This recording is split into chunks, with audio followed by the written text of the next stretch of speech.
여러분, 한때 남미에서 가장 부유했던 나라가 베네수엘라였다는 사실 알고 계셨나요? 그랬던 나라가 어떻게 한순간에 인도주의적 위기라는 나락으로 떨어진 걸까요? 오늘 바로 그 베네수엘라의 충격적인 경제 붕괴, 그 비극의 원인을 하나씩 파헤쳐 보려고 합니다. 자, 이 화면이 모든 걸 말해주죠. 왼쪽을 보세요. 넘치는 돈과 풍요를 상징하던 남미의 사우디아라비아. 이게 과거고요. 그리고 오른쪽, 텅 빈 카트와 절망으로 가득 찬 현재입니다. 아니, 어떻게 이렇게까지 극적인 추락이 가능했던 걸까요? 정말 궁금하지 않으세요? 도대체 무엇이 이 비극을 만든 걸까요? 오늘 저희가 바로 이 질문에 대한 답을 한번 찾아보겠습니다. 자, 이제 그 원인을 깊숙이 파고들어 가보시죠.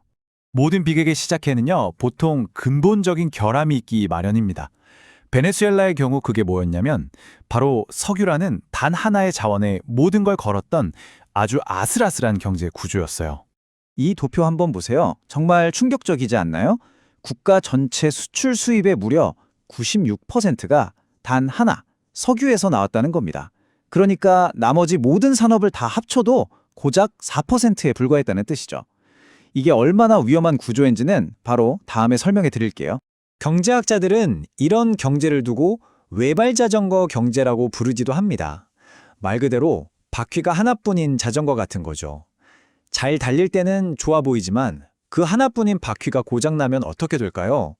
그냥 그 자리에서 바로 넘어질 수밖에 없는 극도로 불안정한 상태를 말하는 겁니다. 경제학에서는 이런 현상을 네덜란드 병이라고 부르는데요.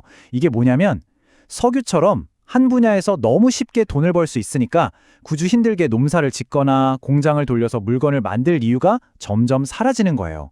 그러다 보니 제조업이나 농업 같은 다른 중요한 산업들이 자연스럽게 쇠퇴하면서 경제의 기초 체력이 계속 약해지고 있었던 거죠. 그리고 결국 우려했던 일이 현실이 되고 맙니다. 2014년에 국제유가가 폭락하면서요, 국가 수입이 말 그대로 순식간에 반토막이 나버렸습니다. 외발자전거의 그 유일한 바퀴에 펑크가 나버린 셈이죠. 물론 경제 구조가 취약했던 건 맞습니다. 하지만요, 단지 그것만으로 한 나라 전체가 이렇게까지 무너지지는 않거든요. 이 취약한 경제를 벼랑 끝으로 확 밀어붙인 결정적인 요인은 따로 있었습니다. 그게 바로 정치였습니다. 차베스와 마두로 정권의 반시장적인 정책들이 도대체 어떻게 붕괴의 속도를 높이는 일종의 촉진제 역할을 했는지 지금부터 한번 살펴보겠습니다. 자, 먼저 시대적 배경을 간단히 짚고 넘어갈게요. 이 타임라인을 보시면 이 붕괴의 씨앗이 뿌려진 시기는 1999년에 집권한 우고 차베스 정권 때부터 시작됩니다. 그리고 그가 사망한 뒤 2013년부터 니콜라스 마두로가 정권을 이어받으면서 위기가 확 가속화되죠. 바로 이 두 정권 시기에 집중적으로 정책 실패가 일어난 겁니다. 자, 이걸 한번 보세요. 국가의 생명줄이나 다름없었던 국영 석유 기업이 어떻게 스스로 무너졌는지 그 과정이 아주 명확하게 보입니다.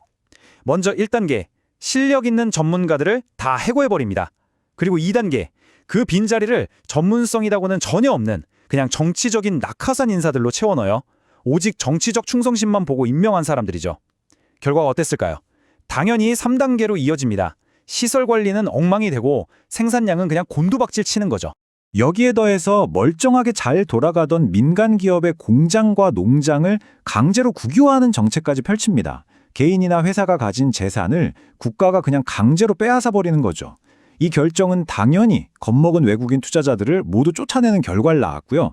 또 국가가 운영하게 된 기업들은 어떻겠어요? 비효율과 방만 경영으로 생산성이 바닥까지 떨어졌습니다. 이건 뭐 말 그대로 스스로 돈 버는 능력을 파괴해버린 거나 마찬가지예요. 자, 이제 붕괴의 다음 단계로 넘어가 보겠습니다. 생산 기반이 이렇게 다 무너진 상태에서 잘못된 재정 정책이 어떻게 통제불능의 소용돌이를 만들어냈는지 한번 보시죠. 정부는 아주 큰 딜레마에 빠졌습니다. 국가 수입은 반토막이 났는데 대중의 지지를 잃지 않으려면 이전처럼 복지 지출은 계속해야 했거든요. 한마디로 돈은 없는데 쓸 곳은 그대로인 상황이었던 거죠. 자, 여러분이 만약 정부라면 이 부족한 돈 어떻게 마련하시겠어요? 상식적으로는 세금을 더 걷거나 허리띠를 졸라매야 하지 않겠어요? 그런데 베네수엘라 정부의 해결책은 정말 최악의 선택이었습니다. 바로 중앙은행을 시켜서 돈을 그냥 마구 찍어내는 거였죠. 뭐 부족하면 더 찍으면 된다. 이런 아주 위험한 발상이었습니다. 그 결과는 정말 끔찍했습니다. 시중에 돈이 너무 많이 풀리니까 화폐 가치가 말 그대로 증발해버린 거예요. 연간 물가 상승률이 수백만 %에 달하는 초인플레이션이 발생한 거죠. 이게 어느 정도냐면요.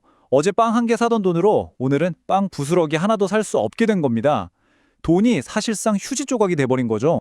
그리고 이게 마지막 결정타였습니다. 정부가 치솟는 물가를 잡겠다면서 빵이나 우유 같은 생필품 가격을 강제로 딱 고정시켜버린 겁니다. 자, 그런데 생각해 보세요. 물건을 팔수록 손해를 보는 생산자들이 당연히 생산을 멈추지 않겠어요? 결국 마트 진열대는 텅 비게 됐고요. 사람들은 암시장에서 훨씬 더 비싼 값의 물건을 구해야만 했습니다.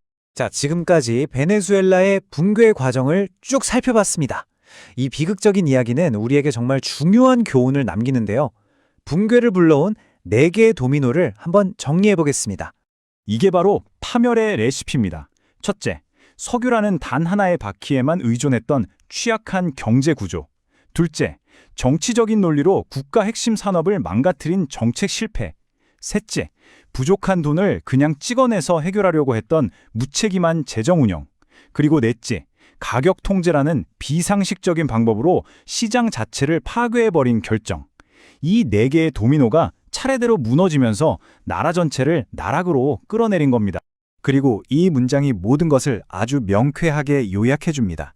베네수엘라는 좋은 시절이 영원할 것이라는 환상 속에서 외부 충격에 살아남기 위해 필요한 바로 그 시스템을 스스로 파괴했기 때문에 붕괴했다. 결국 베네수엘라의 사례는 우리 모두에게 이런 질문을 던지는 것 같아요. 과연 끝없이 계속되는 호황이라는 게 정말 존재할 수 있을까요? 그리고 우리는 어쩌면 우리도 모를 그 환상에 대해서 잘 대비하고 있는 걸까요? 한 번쯤 생각해 볼 문제입니다.